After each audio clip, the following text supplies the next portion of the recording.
Chapter 13. The Cup of Trembling. Zechariah chapter 12, verses 1 to 14. The burden of the word of the Lord for Israel, saith the Lord, which stretcheth forth the heavens, and layeth the foundation of the earth, and formeth the spirit of man within him. Behold, I will make Jerusalem a cup of trembling unto all the people round about, when they shall be in the siege, both against Judah and against Jerusalem. And in that day will I make Jerusalem a burdensome stone for all people. All that burden themselves with it shall be cut in pieces, though all the people of the earth be gathered together against it. In that day, saith the Lord, I will smite every horse with astonishment, and its rider with madness. And I will open mine eyes upon the house of Judah, and will smite every horse of the people with blindness. And the governors of Judah shall say in their heart, the inhabitants of Jerusalem shall be my strength in the Lord of hosts their God. In that day will I make the governors of Judah like an hearth of fire among the wood, and like a torch of fire in a sheaf. And they shall devour all the people round about, on the right hand and on the left. And Jerusalem shall be inhabited again in her own place, even in Jerusalem. The Lord also shall save the tents of Judah first, that the glory of the house of David and the glory of the inhabitants of Jerusalem do not magnify themselves against Judah. In that day shall the Lord defend the inhabitants of Jerusalem, and he that is feeble among them at that day shall be as David, and the house of David shall be as God, and as the angel of the Lord before them. And it shall come to pass in that day that I will seek to destroy all the nations that come against Jerusalem. And I will pour out upon the house of David and upon the inhabitants of Jerusalem the spirit of grace and of supplications, and they shall look upon me whom they have pierced, and they shall mourn for him as one mourneth for his only son, shall be in bitterness for him as one that is in bitterness for his firstborn. In that day shall there be a great mourning in Jerusalem, as the mourning of Hadad-rimmon in the house of Megiddon. And the land shall mourn, every family apart, the family of the house of David apart, and their wives apart, the family of the house of Nathan apart, and their wives apart, the family of the house of Levi apart, and their wives apart, the family of Shimei apart, and their wives apart, all the families that remain, every family apart, and their wives apart. In this chapter, as Zechariah continues his messianic prophecies, he speaks about God's defense of his people, and he identifies the people of God. They are identified as those who look upon him whom they have pierced. Verse 10. The first point of identification, the basic point of identification in terms of the people of God, is in terms of Jesus Christ, so that the people of God are the people of Christ, those who believe in Jesus Christ. They are called Judah and Jerusalem and Israel. The names of the covenant people belong to those who, by faith, are members of Christ, and he defends them. And it shall come to pass in that day that I will seek to destroy all the nations that come against Jerusalem. Verse 9. That day is a day of Messiah's coming, when they look upon him whom they have pierced. The words of Zechariah are quoted in John chapter 19, verse 37.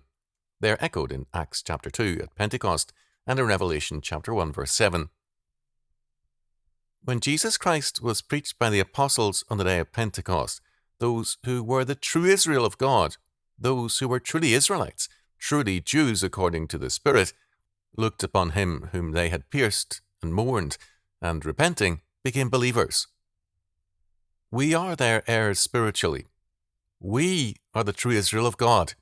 We are the true descendants of Abraham, Isaac, and Jacob. We are the true house of Judah and the house of David, because we are members of Jesus Christ, the firstborn of Israel, the heir of the house of Judah, the prince of the house of David. Galatians chapter 3, verse 29. Thus, as God speaks to Zechariah, he defines the people of God, the chosen people, the true Israel, the true Judah, as those who are believers in Christ. But God also identifies himself. In the verse 1, he declares himself to be the Lord, Jehovah, he who is the great I Am, he who stretcheth forth the heavens, and layeth the foundation of the earth, and formeth the spirit of man within him. Verse 1.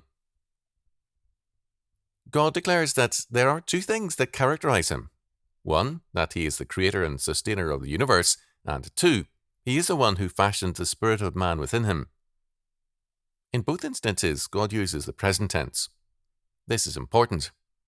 He does not say, I am the one who created the heavens and the earth, and I am the one who formed the spirit of man within him, as though creation was something that took place several thousand years ago and is ended.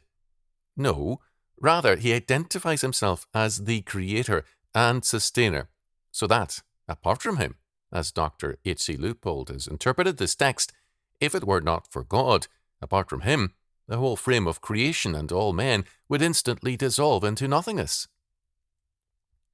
There would be nothing if God spoke the word.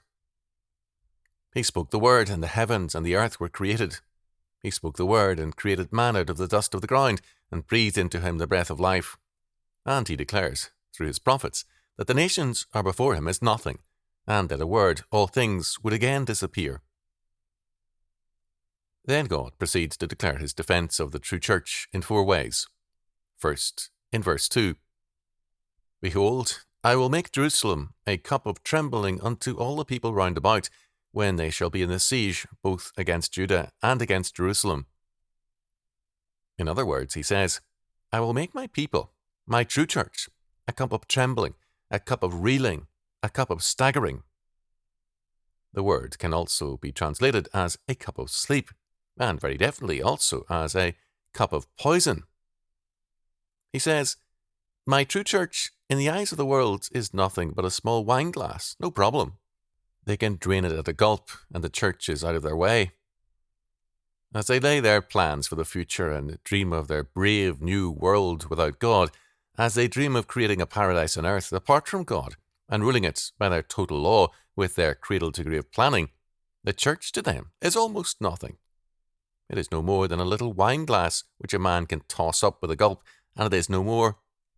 But, God says, it shall be to them a cup of trembling, a cup of poison, so that they who take it will reel and stagger and fall, destroyed by that which they sought to destroy. The greatest horror in all history was clearly the fall of Jerusalem. It was fitting that the city and people who crucified Christ should be subjected to what the Scripture itself declares is to be the unrivaled horror of all history during the Jewish-Roman War of AD 66 to 70. But next to that, perhaps, the most fearful thing was the persecution of the Christians by the Roman Empire. The sad fact is that you find scarcely any mention of this in the history books now. Indeed, it is now treated as though it were a myth, that no such thing happened. It was just propaganda that the Christians circulated, and indeed, we are now told that it is Christians who are the persecutors. It was a fearful persecution.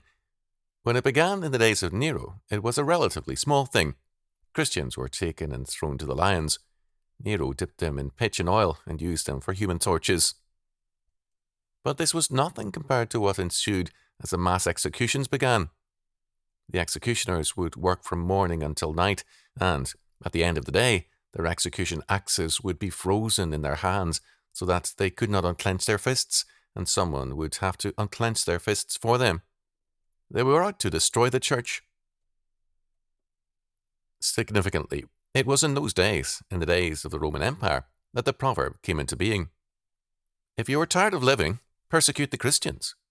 If you are weary of life, persecute the Christians. It was the easiest way to death. The emperors who tried it ended up with their own destruction. God has made his true church a cup of trembling, a cup of poison to the ungodly. Then, second, in verse 3, he declares, And in that day will I make Jerusalem a burdensome stone for all people. All that burden themselves with it shall be cut in pieces, though all the people of the earth be gathered together against it. God further declares that the church will be like a stone which is in the way of those world conquerors. And they say, While there is that stone in the road, we must remove it. A simple matter. Anyone can pick it up and throw it off on the side. But God said that it shall become a burdensome stone to anyone that lifts it. It shall give them a severe hernia. But this is not all. It shall cut them in pieces, so that this rock that they figure that they can pick up and throw aside in order to clear the path of history will cut them to pieces, destroy them, because this rock is a part of that rock which is Jesus Christ, the Rock of Ages. Then God, in a third figure in verses 4 and 5, declares that he will smite the enemies of his church with bewilderment and madness, so that all those who attack this church will be judicially blinded. The more they proceed with their hostility, the blinder they will become, and bewilderment and madness will be their destiny and their destruction. Fourth, God declares in verse 6 that those who are the leaders of the faithful, those who are the rulers, the governors of the true church, will I make the governors of Judah like a hearth of fire among the wood, and like a torch of fire in the sheaf, when they shall devour all the people round about, on the right hand and on the left, and Jerusalem shall be inhabited again in her own place, even in Jerusalem. God declares that even as a blazing bed of coals, when any wood is tossed upon it, will quickly burn up the wood, and even as a torch of fire in a row of dry and fallen grain will quickly devour that grain, so will the leaders of the faithful be unto the godly with their word and their testimony. In verse 8, God declares how he values his people. In that day shall the Lord defend the inhabitants of Jerusalem, and he that is feeble, or he that is fallen or lowly, a true believer, but of very simple faith, among them at that day shall be as David, the beloved of God, and the house of David, the leadership, shall be as God, as the angel of the Lord before them. The people of God shall be as the angel of the Lord, in other words, as Jesus Christ, because the angel of the Lord, over and over again in Scripture, is one of the terms used for the Messiah, for God the Son. God declared this is how he values his people, his true saints. For we are members of Christ's body. By faith we are members of him, so that, according to the Scriptures, when we approach God in Jesus' name, God sees not us, but his Son, Jesus Christ, because we approach in his person. He is our mediator. He is our representative. He is our person in the presence of God, so that we are to him as God the Son before him. God speaks, and we must listen. He declares that we shall be attacked, that those who stand in terms of the word of God will incur the enmity of men, because the natural man is in enmity to God, as Paul declares, Romans chapter 8, verse 7. The people of God will incur the hatred that men have for God. We endure rage. Their plan for history means that the road of history has to be cleared of this boulder, the church, and this cup must be disposed of. They plan to dispose of the true church of God, but God says that it is, to them, a cup of trembling, a cup of poison. It is, to them, a rock that shall destroy them. Bewilderment, madness, and blindness shall seize them, and his word, as it is proclaimed, shall be like fire in the midst to devour them. Zechariah chapter 12, verse 6. Compare Jeremiah chapter 5, verse 14, and chapter 23, verse 29. Our Lord asks us to move in terms of his word. In his last words to his church, he declared, "All power is given unto me in heaven and in earth. Go ye therefore, and teach all nations, baptizing them in the name of the Father, and of the Son, and of the Holy Ghost, teaching them to observe all things whatsoever I have commanded you. And lo, I am with you always, even unto the end of the world." Matthew chapter 28, verses 18 through 20.